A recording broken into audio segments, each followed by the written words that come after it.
We know that Google is tracking us. We agree to it when we set up our phones. So we wanted to figure out what exactly Google is learning about us throughout the day. So here's what we're going to do. We have two identical phones. The only difference between these two phones is this one is in airplane mode. Both of the phones lack a SIM card, and they haven't been set up to access any Wi-Fi networks. So for all intents and purposes, these phones have no connection to a data network. We're going to keep them with us throughout the day. And while I travel around DC, we're going to figure out just what Google is finding out about me.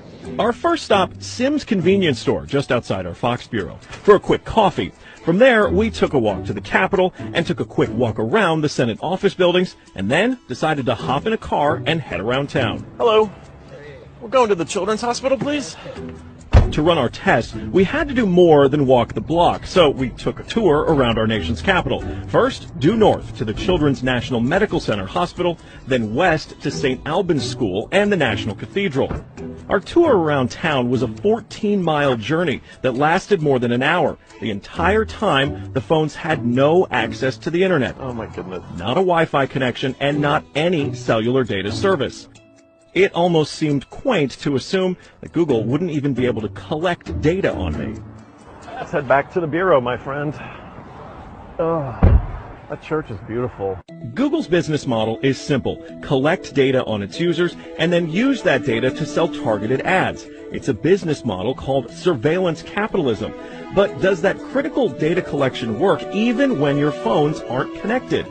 So we're back here at our Fox Bureau in DC, and we've got both of our phones exactly how we left with them. The only difference, really, I snapped a couple of bad selfies at the National Cathedral. But otherwise, they have stayed in my pocket for the entire day. So let's find out what they know. This is our man-in-the-middle device. It's basically a Wi-Fi network that these phones are going to connect to once we turn their Wi-Fi on. It's going to pass data through it on the way to Google. But on the way, we're actually going to get a copy of the same data that Google's going to get. We'll be able to decrypt it and then find out where we've been throughout the day. Within minutes, the numbers rolled in. The phone that wasn't on airplane mode registered more than 100 locations, 130 activities, and even 152 barometric readings. As soon as it hooked up to our Wi-Fi, it transmitted 300 kilobytes of data straight to Google. The phone even logged our exact locations, tracking us all around town, the Capitol, the hospital, the school, and the cathedral. Now you may notice what's missing here is the exact route that we took, but it got that data too. It knows when I got out of the car. The metadata has a time log down to the very second, tracking everything when they think that you're walking, riding, and yes, even getting out of the car. Okay, so you're thinking, this isn't a big deal. I'll just put my phone in airplane mode. Yeah, we thought of that too. This is the other phone that we had with us that no SIM card also remained in airplane mode the entire time. Let's see what kind of data it captured.